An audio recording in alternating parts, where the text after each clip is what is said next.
కృష్ణం వందే జగద్గురు ప్రేక్షకులకు నమస్కారములు. ఇక భగవద్గీతలో ప్రవేశిస్తున్నాం. అదా భగవద్గీత ప్రథమోధ్యాయ అర్జున విషాదయోగ. ధృతరాష్ట్ర ఉవాచ. భగవద్గీతలో మొట్టమొదటి అధ్యాయం. ధృతరాష్ట్రుడు సంజయుడిని అడుగుతున్నాడు. ఏమని అడుగుతున్నాడు? ధర్మక్షేత్రే కురుక్షేత్రే సమవేతాయుయుత్సవ మామక పాండవాశ్చైవ కిమకుర్వత సంజయ. ఇంకోసారి చూడండి, మొదటి శ్లోకం చాలా ముఖ్యమైనదండి భగవద్గీతలో. ధర్మక్షేత్రే కురుక్షేత్రే సమవేతాయుయుత్సవ మామక పాండవాశ్చైవ కిమకుర్వత సంజయ. ఏమడుగుతున్నాడు? భీష్ముడు పడిపోయిన తరువాత నువ్వు అసలు యుద్ధంలో మొదటి నుంచి మొదలెట్టి నాకు చెప్పు అనేటువంటి సందర్భంలో ఆయన అంటున్నట్ట, మన వాళ్ళందరూ ఎక్కడ యుద్ధానికి సిద్ధపడ్డారు? కురుక్షేత్రంలో సిద్ధపడ్డారు. కురుక్షేత్రం ఎటువంటిది? ధర్మక్షేత్రం. ఆ కురుక్షేత్రం అంటే ఒక పెద్ద పబ్లిక్ ఒక ఖాళీ స్థలం అది. అలాంటి ఖాళీ ఇప్పుడు చూడండి, కొంతమంది మనకు పెద్ద పెద్ద నగరాల్లో మీటింగ్లు పెట్టుకోవడానికి కూడా పబ్లిక్ గ్రౌండ్ ఒకటి, పెరేడ్ గ్రౌండ్ అట్లా ఉపయోగించుకుంటాం. అటువంటిది కురుక్షేత్రం. అయితే ఆ కురుక్షేత్రం మామూలు కురుక్షేత్రం కాదంట, ధర్మక్షేత్రం అంట. అంతకుముందు ఎందరో యాగాలు చేసినటువంటి, యజ్ఞాలు చేసినటువంటి పవిత్రమైన భూమి కురుక్షేత్రం. ఈ కౌరవ పాండవులు వ్యాస మహర్షి వీళ్ళ భీష్మాదుల సలహాను అనుసరించి వీళ్ళు యుద్ధం చేయడానికి ఆ కురుక్షేత్రాన్ని ఎన్నుకున్నారు. అందువల్ల ఇక్కడ ఏమంటున్నాడు అనమాట ధృతరాష్ట్రుడు, ధర్మక్షేత్రే కురుక్షేత్రే, ధర్మక్షేత్రమైనటువంటి కురుక్షేత్రంలో యుయుత్సవ అంటే యుద్ధం చేయాలి అనేటువంటి కోరికతో యుద్ధ సన్నద్ధులై వచ్చినటువంటి మామక పాండవాశ్చైవ, మా వాళ్ళైన కౌరవులు, మా తమ్ముడు కొడుకులైన పాండవులు, వీళ్ళిద్దరూ కూడా ఓ సంజయ కిం అకుర్వత, వాళ్ళు ఏం చేశారు అని అడిగాడండి. ఇదే ప్రశ్న అండి. అసలు యుద్ధం చేయటానికి వచ్చారని తనే చెప్పాడు. యుద్ధం చేయటానికి వచ్చిన వాళ్ళు ఏం చేస్తారు? యుద్ధం చేస్తారు. అంటే అతని ఆలోచన ఏంటి? ఏమో ఇక్కడ ధర్మస్వరూపుడు కృష్ణుడు ఉన్నాడు, అక్కడ భీష్ముడు ఉన్నాడు. ఈ యుద్ధం ప్రారంభమయ్యే నిమిషాలైనా ఏమన్నా సంధి కుదురుతుందేమో, ఈ యుద్ధం ఏమన్నా నివారించబడు, ఎక్కడో ఒక చిన్న ఆశ అండి. లేకపోతే అసలు ఆ ప్రశ్న ఏంటి? ధర్మక్షేత్రంలో కురుక్షేత్రంలో వచ్చినటువంటి వీళ్ళు ఏం చేస్తున్నారు అని అడగడు. ఏం చేస్తారు? యుద్ధానికి సిద్ధపడతారు.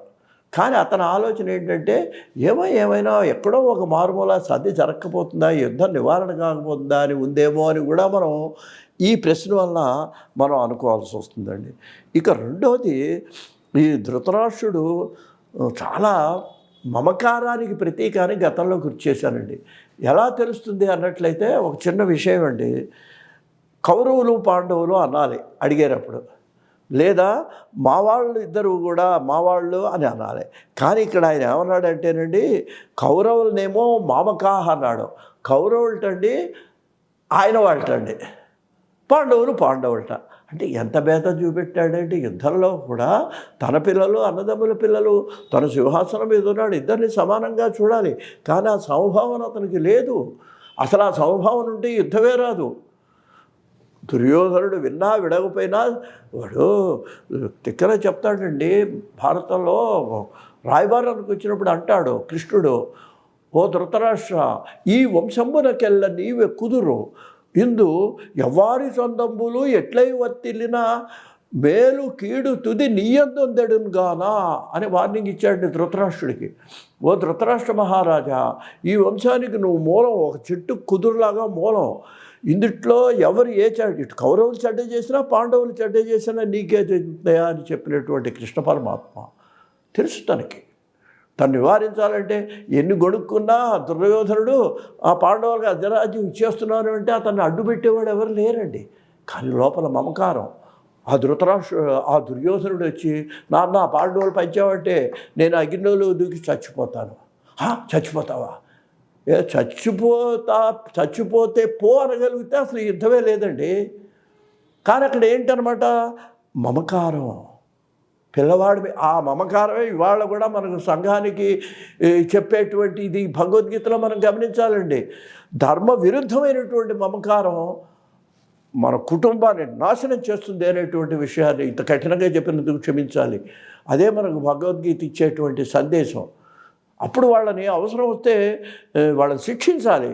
ధర్మావిరుద్ధమైనటువంటి ఆ యొక్క కోరికలు కానీ అవి కూడా మంచిది కాదు అనేది భగవద్గీత మనకు చెబుతున్నది. అందుకని ఈయన ఏమన్నాడు, మామకా పాండవ చేవ అన్నాడు.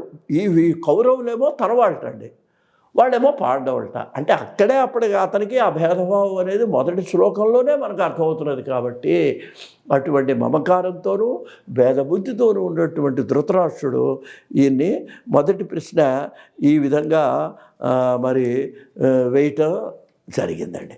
సరే, తర్వాత సంజయుడు ఇంకా వరుసగా సమాధానం చెప్పాడు అనుకో. ఇంకొక విషయం కూడా ఉందండి. అసలు భగవద్గీత సారాంశం అంతా ఈ శ్లోకంలో ఉందంటారు కొంతమంది.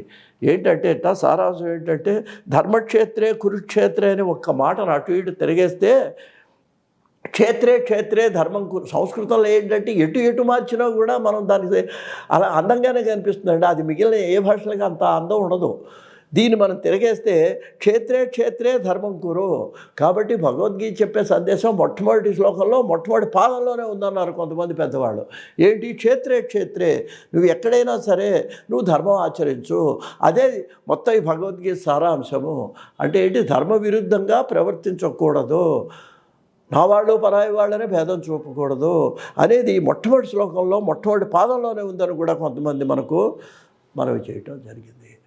కాబట్టి ఆ తర్వాత శ్లోకాల్ని రేపు మనవి చేస్తాను. స్వస్తి.